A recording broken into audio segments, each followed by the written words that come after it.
Welcome to the PharmaSource podcast. Pharma is an industry where 90% of CEOs are men, and the gender pay gap is still a very real issue. In fact, in today's episode, we learned that pay disparity is still the number one challenge that women are facing in their roles. Since we launched the PharmaSource community 6 months ago, it's been clear that driving a real and meaningful change for women is an area that many of our members feel most passionate about. So, last week, we had our first Women in Pharma Procurement meetup. The panel debate that you're about to hear was part of that session, with Alicia Ryan, Principal Consultant at Proxima, as our chair, Tanya Momtahen, VP of Integrated Product Solutions at Thermo Fisher Scientific, and Sharmeen Lalani-Fade, Global Procurement Lead for Online Media and Data at Bayer. Over to Alicia. Yeah, thank you so much, Luke. So I'm Alicia Ryan. I'm a principal consultant at Proxima, and I'll be helping to facilitate the conversation today. Firstly, I'd like to introduce Tanya and Sharmeen. They're going to be joining the panel to really share their experiences, their thoughts, and their inputs around the topic of women in pharma procurement. So on that note, if I can ask my esteemed colleagues to briefly introduce themselves and then to share with the rest of the group, why does this matter to you? Sharmeen, should we kick off with yourself? Sure. So I'm the Global Category Lead for Online Media and Data at Bayer. And why this is important to me is because for some time, we haven't spoken about institutionalized privilege and why women are disadvantaged. We're constantly, the narrative is always about how women need to do better. And why this is important to me is I want to amplify the voices of women. Women are great. They have so much talent, so many areas in which they are fabulous. And I think that's quite often ignored. And so this is why this is important to me. And a little story that I have is I'm a big champion of D&I within the Bayer organization. And quite often I'm asked to do kind of sessions with leadership teams, like fairly senior people, and I share with them a video on it's called Brown Eyed, Blue Eyed, and it's a video by Jane Elliott, and it talks about how you can affect someone's performance within about 15 minutes by 50%, and it's very interesting seeing the gasps on people's faces when they hear that and they see this experiment. And I show them a little video, and that's what's really inspired me to really drive this forward, to make sure that all leaders understand that they are having a direct impact on the performance of women, and so that it's important that they understand institutionalized privilege or disadvantage when it comes to women. Thank you. That was really, really helpful. And Tanya, can we hear your experience of the industry? Well, I'm excited to be here. Actually, I know a bunch of people in the call, so thanks for showing up. I've had a long career in the pharma industry. I've been able and lucky enough to sit in several different roles, so I'll make it quick. Most of the time was spent in R&D. So if you were in procurement, it could be one of your business partners, right? So I've seen that view from the inside of a pharma company. I've also worked running a scientific and clinical procurement organization for about 4.5 years at Sanofi, and got to see the view of managing the outside world from a sponsor side.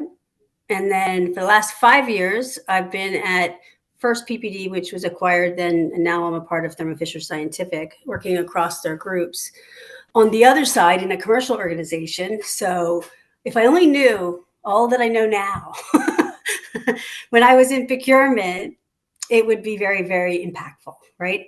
So for me, it's really sharing back with the colleagues here and other women in procurement, giving you an edge.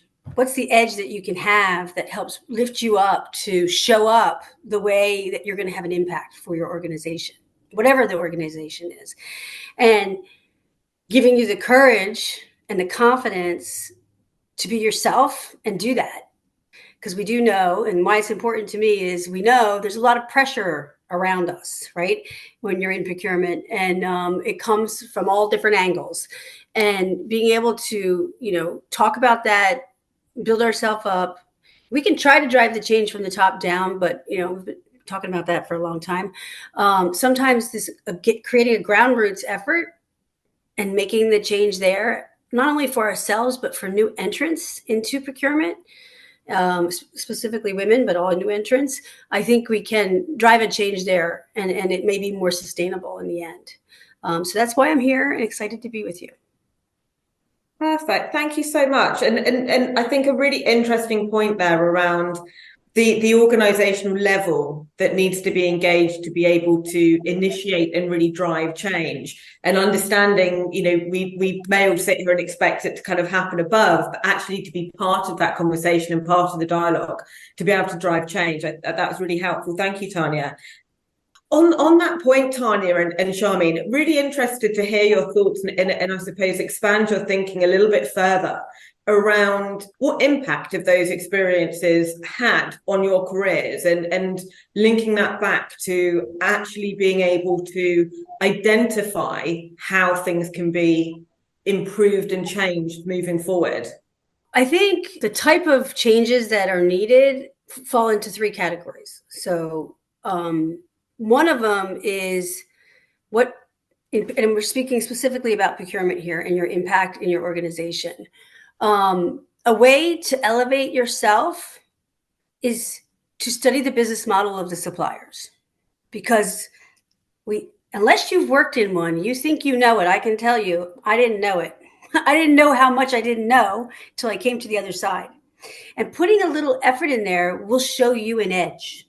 You will have, and even building organizations that hire people, like if you run organizations that hire people from that world, because it changes the mix of your organization, and it allows you to show up as a different kind of leader who can embrace the understanding of another business model. Because our suppliers in the pharma industry, do not work like the developers of medicine. It's a totally different business model. Whether it's products or services, it doesn't really matter. So for me, that's one of the most important things is, if I could go back, I would have done that. I mean, I thought I was doing it, but obviously not enough. I would have done it even more. And so that's a change we can take on our own, right? That doesn't rely on any senior leader opening a door, but also it will give you an edge. I think ensuring that your financial acumen is very, very tight is a change that, and maybe it is, but maybe sometimes we don't show up. It's because the way we communicate our financial situations, maybe more in our own style. I mean, and you should be able to be yourself, but you need to make sure that you're resonating that financial message, and to really check yourself on that. So for me, that's the second thing I think we can change ourselves. So these are things we can do. I mean, obviously there's mentoring, all kinds of stuff, but these are things we can do that we don't need permission from anybody, right? We can just start doing it. I think we have to take those kinds of changes. And then I would say we need to influence the leadership. I don't think it works to just say, oh, we need more women in procurement, and oh, we want more women at the top in procurement. I mean, you can say it, but we've been saying we need more CEOs forever, and Luke, it just doesn't happen, okay? And when we say we want board seats, okay, they'll throw some board seats. And then when we say we want C-suites, the majority, and I'm just generalizing, of the C-suite positions they're more like support functions, okay? So it's not running the business. So we need more CPOs that are women, right? For sure. And -1s to that level that are women. But how do we make that happen? And I think that's something we should talk about, because I don't have the exact answer for it, but I do know that we do need to influence it. Because if you want to drive change, we've got to start to break that ceiling.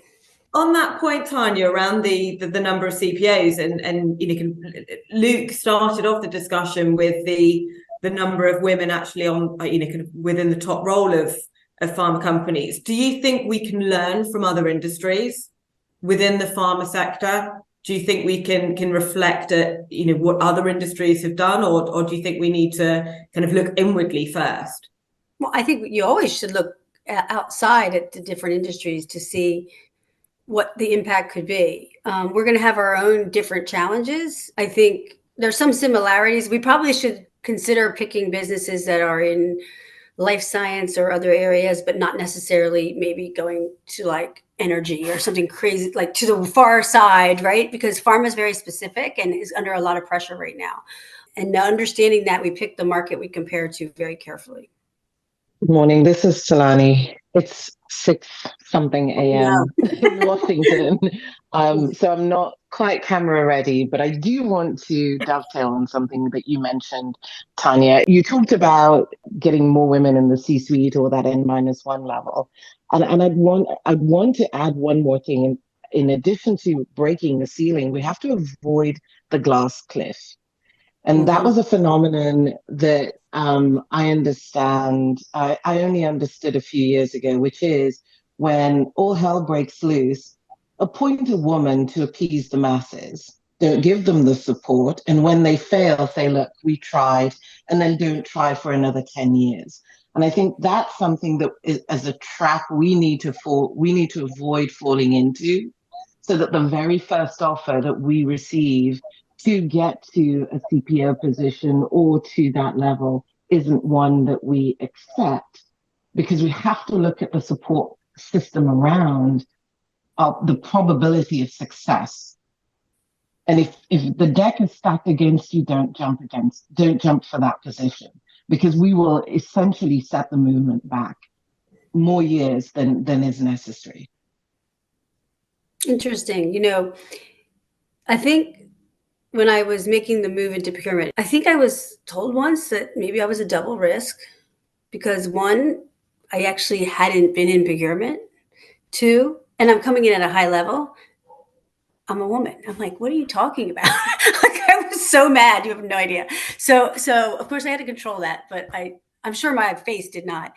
But at the same time, I'm like, I don't know how those two went together, right? I could understand the first pretty clearly, right? Where I had to go and get my certified procurement manager. I had to understand the language. I totally got that. But what is the risk? You know, why do people think there's a risk? And like you just said, if they didn't think that, what you said would not happen, right? So clearly there's something blocking there. And that's why I focused on the things we can control. Our ability to speak in the financial acumen that we need to speak in, okay? Also understand our business, right? Because like if you don't understand our business, you know, I'll be honest with you, we're in pharma.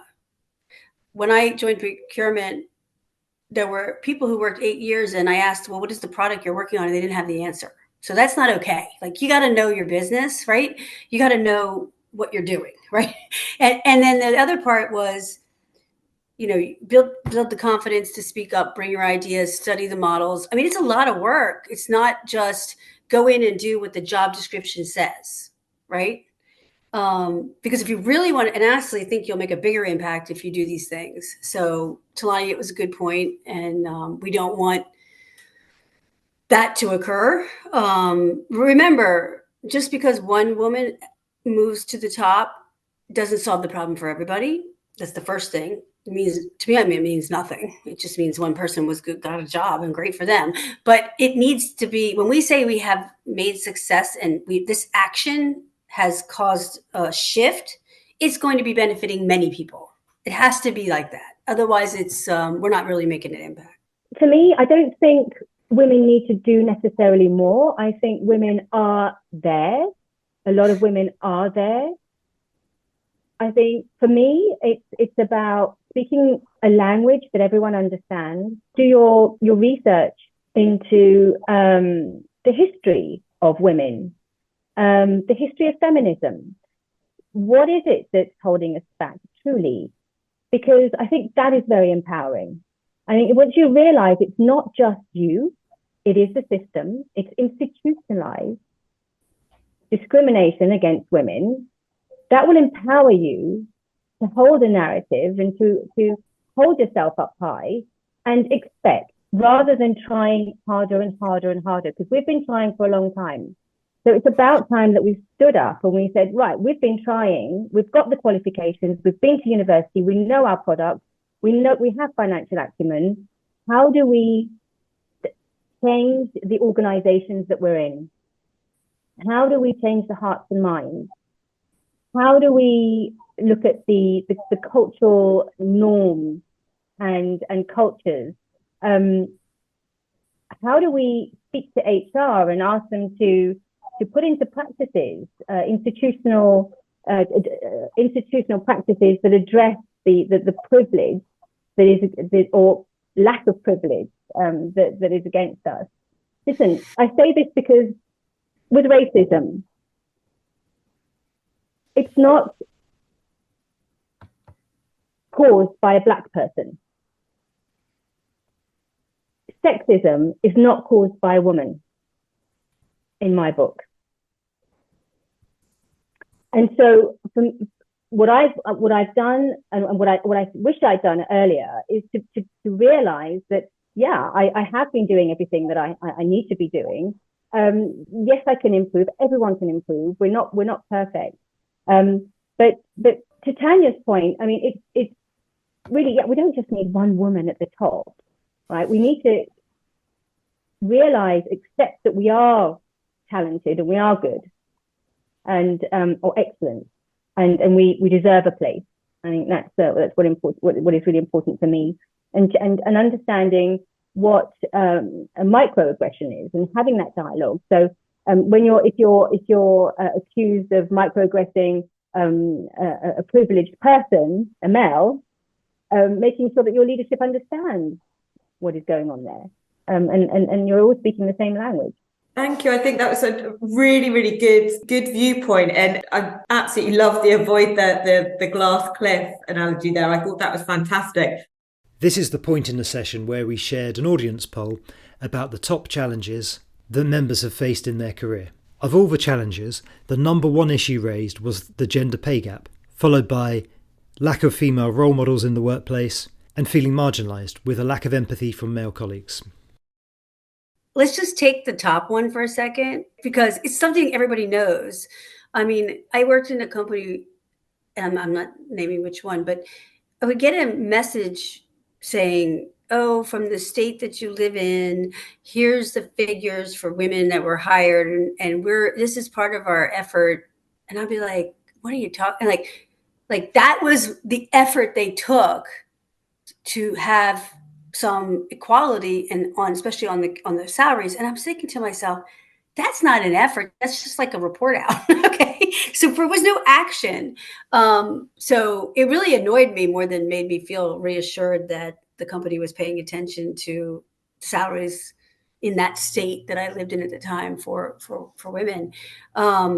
It was a checkbox. So, how do you feel about, and we're talking about procurement specifically here, but how do you feel about in your organizations, whether they're checking the box or they're really doing something on that first point? Yeah, it would be fantastic to hear, because, this is a topic that has been, kind of top of HR's agenda for a reasonable amount of time, yet still seems incredibly visible and, felt by all of us. So really would welcome comments and views of how your organizations have been tackling this, and what more do you think could be done within this area to reduce and eliminate that gap? Yeah. The question is, do you think your company is actually acting on that or just reporting on it? And I'd encourage you to think about things like sponsorship and allyship of women, putting women forward. Does that happen within anyone's organization? The sisterhood? I mean, this is Kara. I was just going to say, I don't think I can speak to my current organization or share any immediate feedback, but I just think general trends I've observed over my time and experience in the workforce is, I do feel like tying back a little bit into the previous conversation around data, I do think like encouraging open conversation around pay, and then also the ranges that are being posted in job descriptions these days by certain state laws and things like that. I think it will help to make the topic less taboo to talk about. And I think that will encourage more movement in that direction. I think just in general, I think what you had said, Sharmeen, about like education and bringing data to that table, I think there's a lot of stigma that comes from old bureaucratic ways of working in the workforce.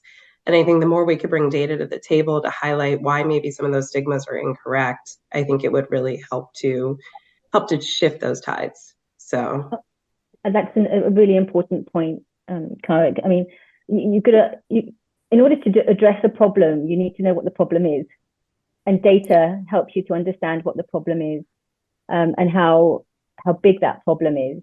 But it's getting that data, getting those figures to be measured. And I know at Bayer, Bayer Basel, I'm based in Basel, we did a survey on the pay gap, and it was an independent organization that did come in and check, and we passed. So that was great. But there are a lot of organizations, a lot of pharmaceutical companies where they wouldn't. And I'm not saying that just because we passed in Basel, we passed in every single country. I don't know that, but for Basel, we were successful. You know if you passed in procurement in Basel? In the whole organization. You don't know the breakdown, okay. Yeah, no, they don't provide that. So but it was between men and Tanya, women. It's men and women within the organization. Yeah. So what you were just mentioning, Sharmeen and Tanya, the point you're alluding to is exactly the challenge. So, Cara, thank you for bringing up data. But we are subject to many of these institutional metrics. Here's how we compare in the organization. No country metrics, maybe sometimes, no level metrics, and certainly no functional metrics. And to the point, I answered all the questions in the survey. I think it's really important that we shore up our support systems, but then also stand up and be accounted by asking the right questions, right? So when we're talking about gender pay gap, it's not just advocating, because if we start off with, I want to know the difference between pay gap and, men and women, we're going to be shot down almost immediately, right? But here's the question. What level of data and transparency is HR willing to give us at this point in time? Because I want to assess that for my people and want to encourage my boss to assess that for his or her people.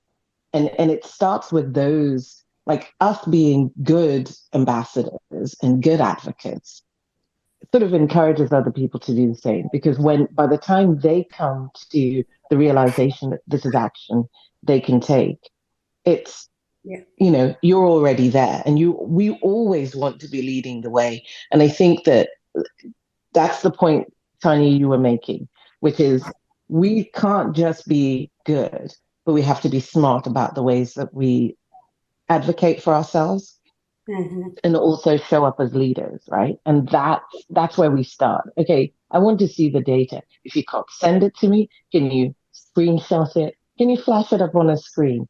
But we need to get down to the level of detail so that I, as a leader, can see and advocate for my people and my team. And then maybe encourage others to do the same, or even influence others to do the same, or shame them, whichever one fits. Love it, Talani, love it.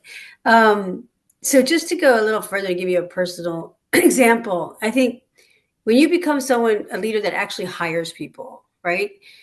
You also have a role there, because if you don't stick up and challenge the salary of the people make sure that it's equitable when you're hiring them, and I'm speaking mostly of women, but I mean, general, anybody really, but also fairly to women, then that's our fault, because we should be doing that.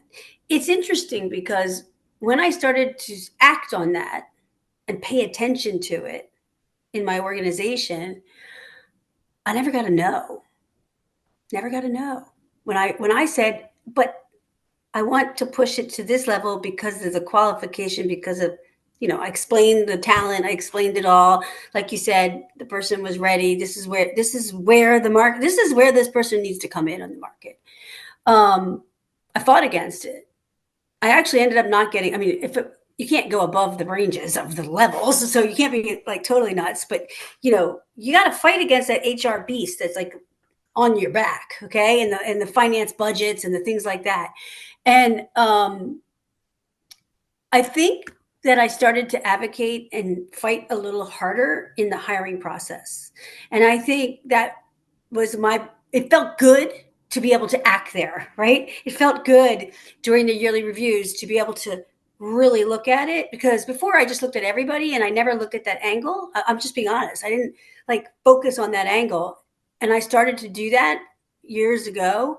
And I saw, even in my own organization, problems. And then I started to fix them. So we can definitely do that. We can definitely do that, as because many of us have run teams. We're not all, expert contributors. So if you're not realizing your own organization and bias, then that's kind of hard to point to others. So I just highlight that as a shared experience that happened to me. I love that. I love the fact that you've mentioned affirmative action, because nothing really happens unless you really take affirmative action, right? If you just left it to nature, this is where we end up. With gender pay gaps and the glass ceiling and so on. I can speak on behalf of kind of Bayer in terms of the journey that we're going through and we have been through, and it's been a journey of awareness building. And so before you can ask the questions of, so to Talani's point, asking questions about the data, there needs to be an awareness building within the organization, within the procurement organization. So what we did with the support of the CPO, and so you start at the top, get the top support to set up a DE&I procurement advocacy group.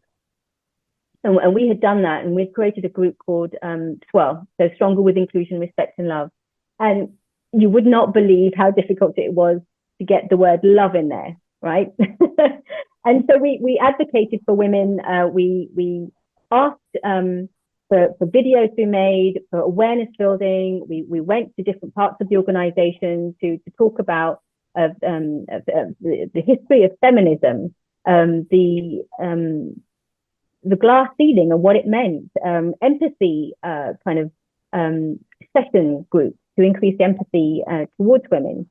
And we've had some really, really great results. And that has allowed us as a procurement organization to look at not necessarily pay, but grade and gender parity when it comes to grade, and putting in affirmative action to make sure we get gender parity at each managerial level. And so that has been very rewarding and has been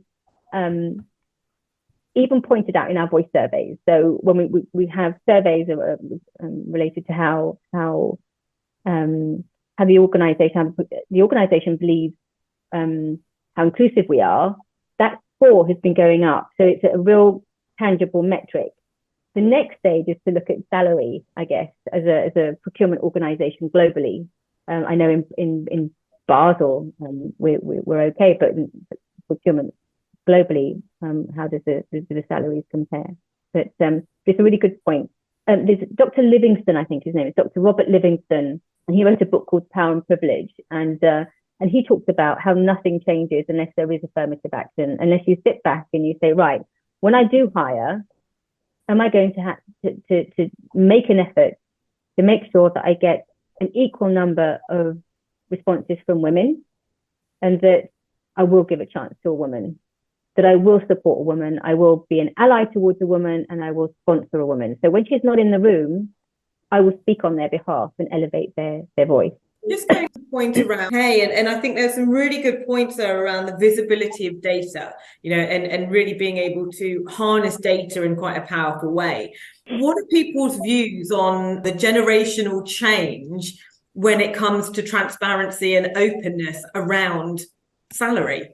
I know I'm a kind of middle-aged British woman. It's absolutely no way would I feel comfortable talking about that. But if I look at some of the kind of my junior colleagues that are working their way up the organization, they are little powerhouses. They have absolutely no concern raising the point around what they're on, understanding what their colleagues are on, and really fighting their kind of their platform. Do we really keen to understand if we think yes, absolutely we need that affirmative action, but also removing that stigma attached to, oh no gosh, I couldn't possibly talk about my salary, and actually putting it out there, once it's there, once it's visible, do we think that that's going to help the situation as well, of really being able to put that on the kind of top list of people's actions? Yeah, there's different benefits and negative sides of that dilemma. The benefit would be whoever you talk to, you'd know their salary. But the rate, unfortunately, the companies have done such broad bands and ranges. It's a tricky thing. It's also like when someone comes to me and tells me, and I'm just being honest, it doesn't matter if it's a man or a woman, because I don't see it differently. Oh, so-and-so makes this much and I only make this much and I need a raise. That's not a reason to get a raise, okay? So there's performance, there's many other things, right? Years of, there's all kinds of, the level of impact you're having in the organization. So that usually doesn't work in my experience. What works is more being educated about where you are in the range and where you want to be. Instead of comparing to other people, you're comparing to the framework that you got to work in, because the whole point is we wanted to be equal in the range and in the band or the level or whatever you want to call it, right? That we are hired for. So we don't want to be in that low end. We want to be in the higher end, because if we do that, then we are reaching what we want. So that's how I think about it. At the same time, the higher you get in your range, the less raises you get. I mean, it's just the system. Okay. So we need to understand, and if you don't get a promotion, then the system, it's a system, and men have to deal with the system too. It's not a system on women. Our biggest problem is when we get hired or when we actually change a job, because I think, don't fight enough. We don't ask for the same salaries that others would ask for it. And you might apply that to the younger generation, because yes, they're very aggressive in that request. I mean, I've hired someone who within less than 6 months asked me for a 5% raise and they hadn't delivered anything. But wow, at least they asked.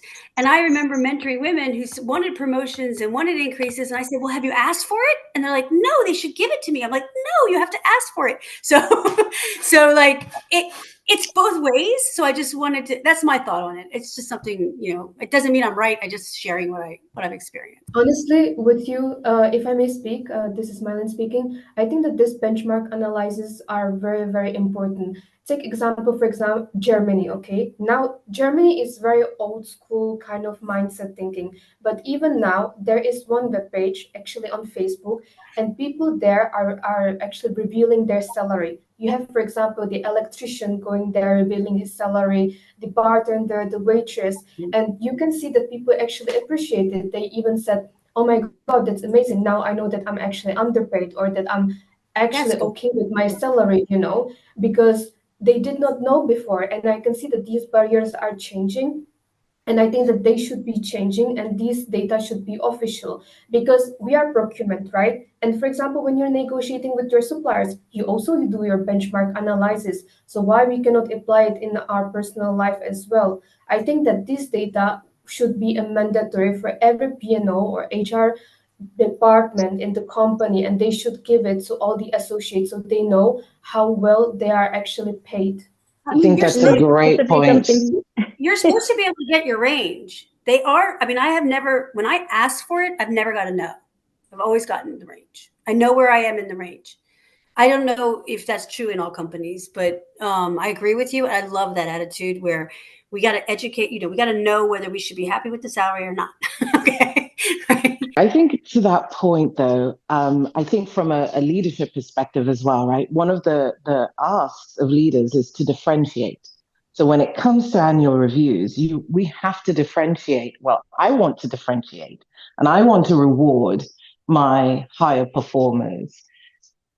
Now, depending on how long they've been performing highly in a role, how long somebody has come in, I think I agree with what was stated, but I want to add that caveat, right? It works when you get into a role to understand what your range is in. But I think we have to very quickly pivot to looking at what is our performance like? What are we adding to the table to justify those increases? Because we have to almost give ourselves permission to think like the leader and say, okay, what if I were to differentiate, what would I do? If you have kids, I don't, but I'm assuming if you have kids and one does a chore, you have a reward system. Here's what the chores are. You clean your room, you get X. You clean my room, then, we might go to a restaurant for dinner because that's worthy of the effort, right? So, I want to be your child. Okay. Exactly. But so I'm being facetious in a way, but I think it's really important to also educate on the components of a pay increase and how those are done and how those are done fair. I think it really needs to be, it can't just be, let's now get all the data out. Because if you're just coming into an industry, there's no way you have the kudos or the credentials to demand a higher salary. And I wouldn't want to overpay somebody to come into an industry either. No, I think that's a really, really good point. That's been a fantastic discussion. Thank you to our panellists and everyone who contributed to that session. If you found this episode helpful, please do share this with any colleagues who would find it useful, and make sure to join our next Women in Procurement meetup. We'll be running them online once a quarter throughout 2024. Head to pharmasource.global/events and sign up for the next events. Thank you for listening.